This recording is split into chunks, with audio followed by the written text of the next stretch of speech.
Сәлеметсіздер ме? Есімім Салтанат. Менің каналыма қош келдіңіздер. Бүгінгі видеода аз ғана еттен әрбір үйден табылатын құрамнан ерекше дәмді, тойымды өзге ұлттың тағамын дайындаймыз. Бұл тамағымыз піскенше жылдам дайындалатын нанның және оңай салаттың әзірленуін көрсетемін. Ендеше бисмиллах деп бастаймыз. Тағамымыз машхорда деп аталады. Өзбек халқының тағамы. Оған осындай аз ғана ет, пияз, сәбіз, бұрыш, қызанақ, сарымсақ және картоп қажет болады. Бұл сорпа үшін қажет басты ингредиент маш деп аталатын дақыл. Үлкен дүкендерде және базарларда сатылады. Сонымен қатар аз ғана күріш қажет.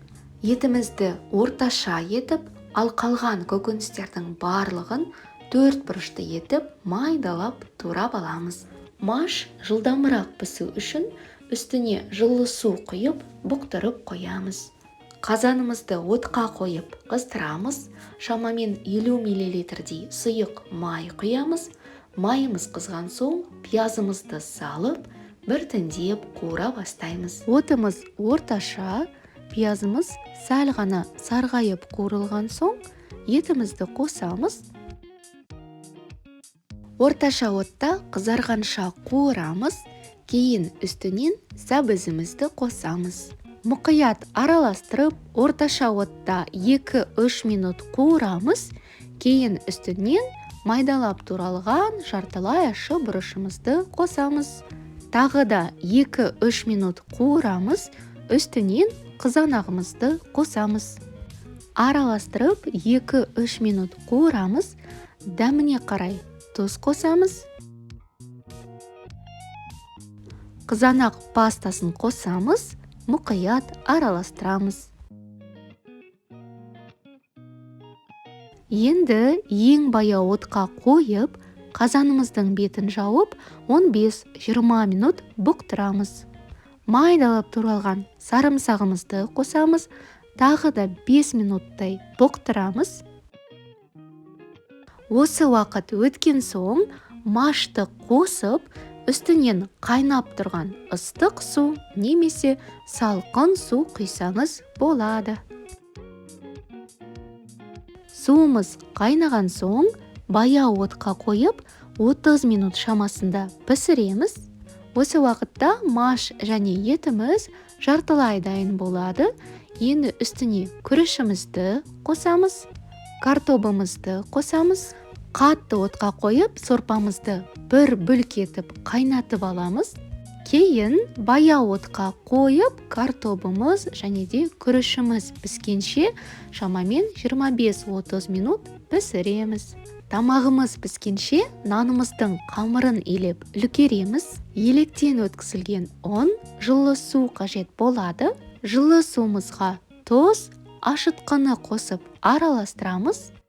Сұйық май қосамыз, араластырамыз.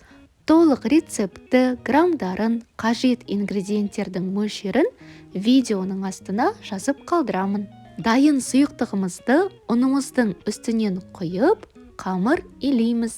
Құрметті сүйікті көрермендерім, қазақша каналымның ары қарай дамуына үлесіңізді қосыңыз. Видео ұнаса, пайдалы болса, тегін лайктарыңызды аямай басып, рахмет деп пікір қалдырыңыз. Ал жаңа көрермен болсаңыз, міндетті түрде тіркеліп, қоңырауша белгісін басып қойыңыз. Каналымдағы видеоларды 97%-дан аса көрермен тіркеусіз көреді екен. Алда жүктелетін пайдалы видеоларды жіберіп алмау үшін каналға тіркелуді ұмытпаңыз. Қамырды 3 минут көлемінде илеп алдық. Осындай қолға аса жабыспайтын, жып-жұмсақ қамыр шығады. Ауа өтпейтіндей, кеуіп қалмайтындай бетін жауып, салмасын дайындағанша қалдырамыз. Бұл нанды пәтір нан, пияз нан, қаттама нан деп те айтып жатады. Салмасына бір орташа пияз қажет болады. Қаласаңыз, мен секілді көк пиязды да қоссаңыз болады. Пиязымызды майдалап тураймыз. көк пиязды турап аламыз. Салмамызға тұз, қара бұрыш, бір ас қасық сұйық май қосамыз. Пиязымыз жұмсару үшін қолымызбен басып, мұқият араластырамыз. Осы уақытта қамырымыз сәл ғана көтерілді. Жұмыс істеуге ыңғайлы, сондай нәзік, жұп-жұмсақ қамыр. Он себелеп, оқтаудың көмегімен жұқалап жаямыз.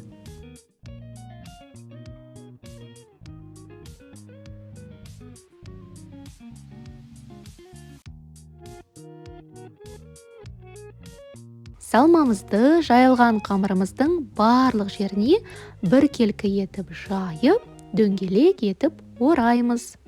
Бұл нанды өзіңіз қалаған кез келген салмамен дайындасаңыз болады. Мысалы, брынза, шпинат, тіпті шұжықты майдалап турап салма ретінде қолдансаңыз, балаларыңыз сүйіп жейді.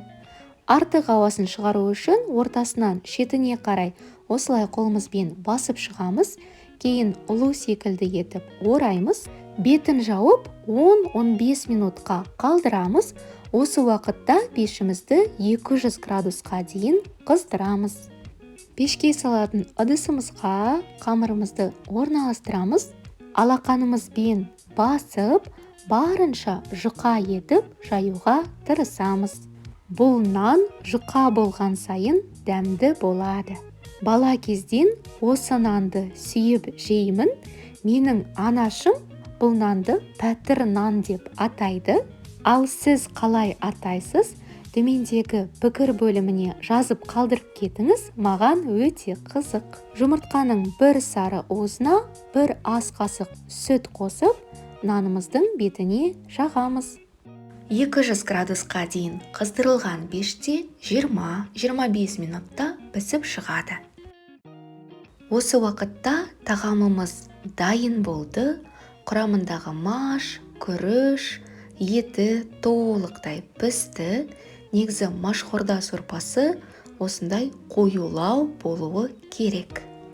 Байқағаныңыздай, бүгінгі ас мәзірінде бізде өзбек ұлтының тағамдары, яғни машқорда сорпасы, пәтір нан және де салат ретінде ең танымал ачичук салатын ұсынатын боламыз. Құрамы өте қарапайым болғанымен, сондай дәмді салат көптеген тағамдарға үйлеседі. Дайындалуы да қарапайым. Пиязымызды жұқа етіп, жартылай дөңгелек етіп кесіп аламыз.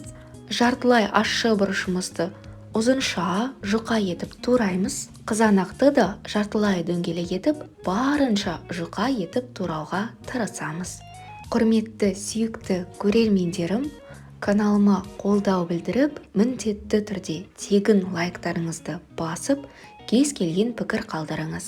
Жаңа көрермен болсаңыз, тіркелуді ұмытпаңыз. Қандай да бір сұрақтарыңыз болса, пікір бөлімінде міндетті түрде жауап беремін. Кесілген ингредиенттерімізді ыдысымызға орналастырамыз, ал пиязымызды осылай қолымызбен мұжып, бір-бірінен ажыратамыз.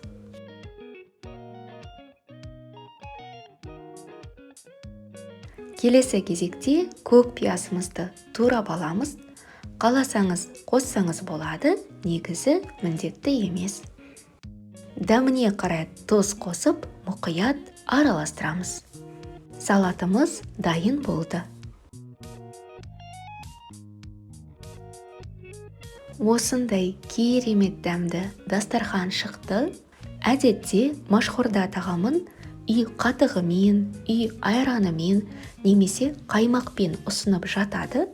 Жолдасым бұл тағамды айрансыз ішкенді ұнатады, ал жеке өзім айран қосқанды жақсы көремін. Алтындай сап-сары болып піскен нанымыз сондай дәмді, қытырлақ, дәмі тіл үйіреді. Бір отырғанда жеп қоятын нан. Бірден 2 нан пісіруге кеңес беремін. Міндетті түрде дайындап көріңіз, дәмін сөзбен айтып жеткізу мүмкін емес. Мен ұсынған рецепттермен дайындап, мені стористе белгілеңіз. Дастарханыңыздан дәм үзілмесін, амандықта, жақсылықта жүздескенше.